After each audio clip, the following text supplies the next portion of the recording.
कौमी सलामती तरजीह है, वफाकी और सूबाई हुकूमतों के साथ ताउन जारी रखेंगे।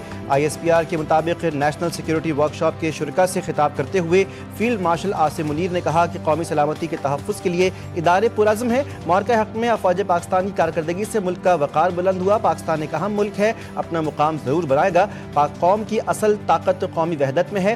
दुश्मन के तमाम मज़मूम अज़ाइम मिलकर नाकाम बनाएंगे।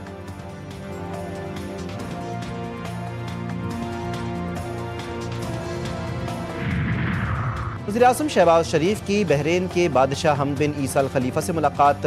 इक़्तिसादी और दिफाई शुबों में ताउन बढ़ाने पर इत्तेफाक।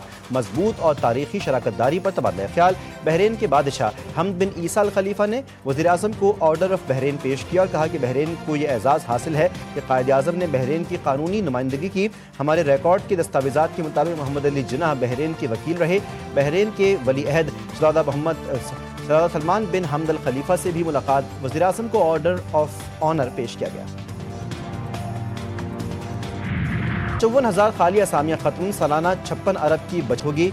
11वें NFC अवार्ड का पहला इजलास 4 दिसंबर को होगा। वफाकी वज़ीर ख़ज़ाना मोहम्मद औरंगज़ेब ने इस्लामाबाद में एक तकरीर से खिताब करते हुए कहा कि स्टेट ओन्ड इंटरप्राइजेस और सरकारी इदारों की रीस्ट्रक्चरिंग तेज़ी के साथ जारी है।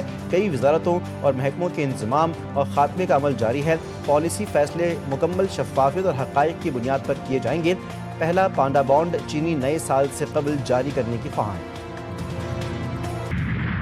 बहुत तबाही दे रही है।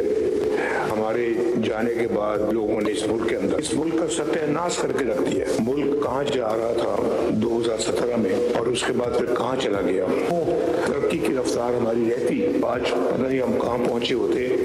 ना हमें IMF को कोई फिक्र होता, फॉरेन एक्सचेंज का हमें कोई फिक्र होता। हमें तो आजकल यही फिक्र दे के बैठ गए हैं कि हमारे रिजर्व्स कितने हैं, IMF हमें ये करने देगा या नहीं करने देगा।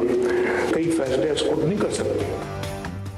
पानी PTI अकेला मुजरिम नहीं, उसको लाने वाले ही बराबर के शरीक हैं। दूसरों को चोर कहने वाले खुद चोर निकले। झूठ, गालम गलोच, बदतमीजी, बदतहजीबी और फितने को ज़िमनी इंतखाबात में शिकस्त हुई। सदर नून लीग नवाज शरीफ की PTI पर कड़ी तनकीद। कहा कि मुल्क की जो हालत की वो पूरी कौम भुगत रही है। नून लीग के जाने के बाद बहुत तबाही हुई।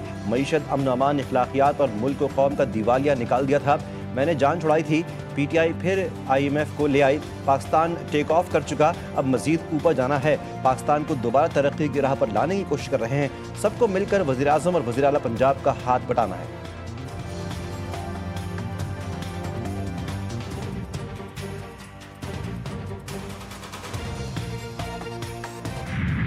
मियांवाली में ग्रीन बस जो है वो लॉन्च करने गई थी। मुझे उस दिन पता चल गया था कि मियांवाली में तब्दीली आ गई है माशाल्लाह। हर जगह इन्होंने अपने कैंडिडेट्स खड़े किए और हमें मौरूसी सियासत का ताना देने वालों ने कहीं अपनी बीवी खड़ी की, किसी ने कहीं अपना भाई खड़ा किया, अपना कज़न खड़ा किया, अपना रिश्तेदार खड़ा किया और बड़ी मुनाफिकत से उन्होंने ये फैसला किया कि अगर हम इलेक्शन हार गए तो हम कहेंगे हमने इलेक्शन का बॉयकॉट किया।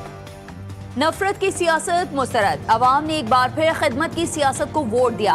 हमें मौरूसी सियासत का ताना देने वालों के अपने अहले खाना इलेक्शन लड़ रहे थे। अवाम नारे और अमली इक़दामात में फ़र्क जान गए हैं। वज़ीर आला पंजाब मरीम नवाज शरीफ की भी PTI पर लफ्जी गोलाबारी। कहा PTI का रोना काम नहीं आएगा। जेलों में डालने की रिवायत आपने ही कायम की थी। साजिशों का हर दफा नया ग्रुप सामने आता है। फिर कहा जाता है कि नवाज शरीफ की सियासत खत्म हो गई। नवाज शरीफ आज भी सियासत में मौजूद हैं। जिलावती समेत हमने हर तकलीफ बर्दाश्त की। PTI के 4 साल तारीख के बदतरीन साल हैं जो हमेशा याद रहेंगे। 4 बरस में सियासत को दागदार किया गया, सियासत को जाती दुश्मनी में तब्दील किया गया, मुखालिफिन को जेलों में डाला गया।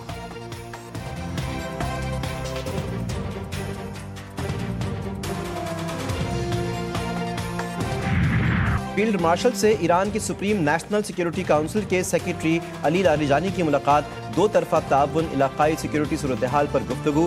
पाकिस्तान और ईरान के मजीद ताल्लुकात मजबूत बनाने पर जोर। फील्ड मार्शल ने कहा पाकिस्तान खित्ते में अमन व इस्तेहकाम के लिए पुरज़्म है। ईरान से इंसदादी दहशतगर्दी ताउन बढ़ाना नागुज़ीर है।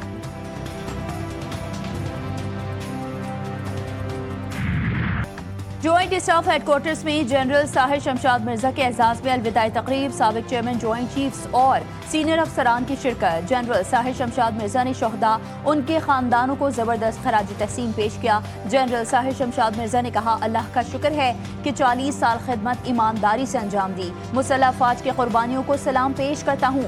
कौमी दिफा नाकाबिल तस्खीर है।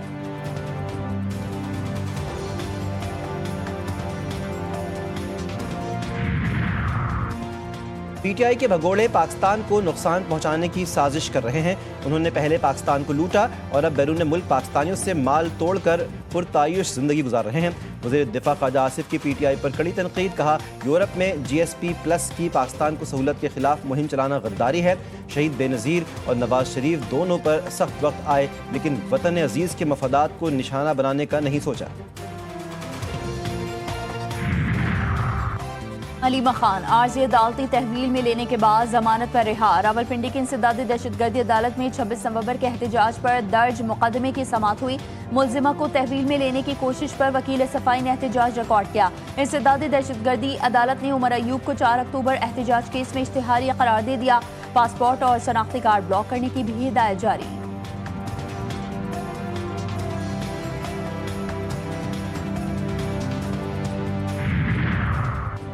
वज़ीर आला खैबर पख्तूनख्वा के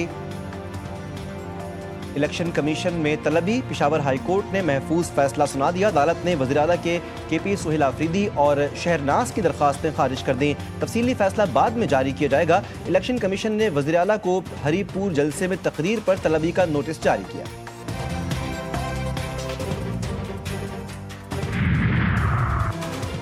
बल्दियाती एक्ट में तरामीम का मुसवदा मेरे सामने नहीं आया। बिलावल भुट्टो ने 26वीं और 27वीं तरामीम में सबको ऑन बोर्ड लिया। जो तरामीम होंगी तमाम जमातों से मुशावरत से होंगी। वज़ीर आला सिंध सैयद मुराद अली शाह कहते हैं, पब्लिक प्राइवेट पार्टनरशिप के जरिए हम कम पैसों से ज्यादा मंसूबे बना रहे हैं।